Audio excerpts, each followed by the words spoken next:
As an Arab female photographer, I've always found ample inspiration for my projects in personal experiences. The passion I developed for knowledge, which allow me to break barriers towards a better life, was the motivation for my projects. I read, I write. Pushed by my own experience, as I was not allowed initially to pursue my higher education, I decided to explore and document stories of other women who changed their lives through education while exposing and questioning the barriers they face. I covered a range of topics that concerns women's education, keeping in mind the differences among Arab countries due to economical and social factors. These issues include female illiteracy, which is quite high in the region, educational reforms, programs for dropout students, and political activism among university students. As I started this work, it was not always easy to convince the women to participate. Only after explaining to them how their stories might influence other women's lives, how they would become role models for their own community, did some agree. Seeking a collaborative and reflexive approach, I asked them to write their own words and ideas on prints of their own images. Those images were then shared in some of their classrooms and worked to inspire and motivate other women going through similar educations and situation. Aisha, a teacher from Yemen, wrote, "I sought education in order to be independent and to not count on men with everything." One of my first subjects was Al-Saad from Egypt. When we first met, she was barely able to write her name. She was attending a 9-month literacy program run by a local NGO in the Cairo suburbs.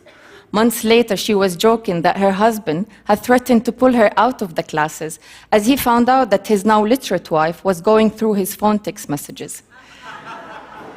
Naughty Saad. Of course, that's not why Saad joined the program. I saw how she was longing to gain control over her simple daily routines, small details that we take for granted, from counting money at the market to helping her kids in homework.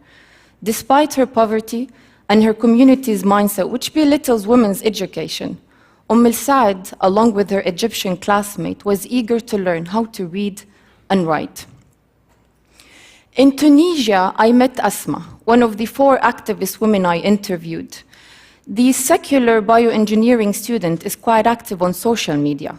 Regarding her country, which treasured what has been called the Arab Spring, she said, "I've always dreamt of discovering a new bacteria. Now, after the revolution, we have a new one every single day." Asma was referring to the rise of religious fundamentalism in the region, which is another obstacle to women in particular. Out of all the women I met, Faiza from Yemen affected me the most. Faiza was forced to drop out of school at the age of 8 when she was married. That marriage lasted for a year. At 14, she became the 3rd wife of a 60-year-old man.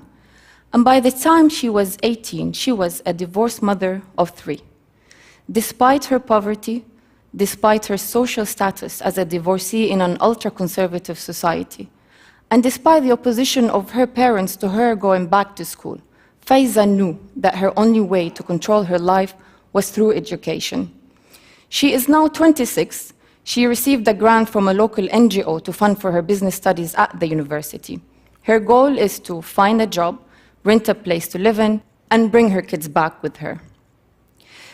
The Arab states are going through tremendous change, and the struggles women face are overwhelming.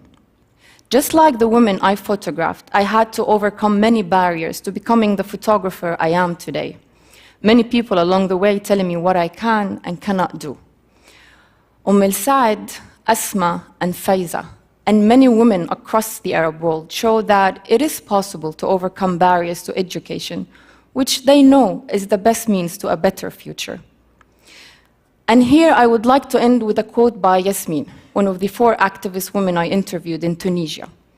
Yasmin wrote, "Question your convictions. Be who you want to be, not who they want you to be. Don't accept their enslavement, for your mother birthed you free." Thank you.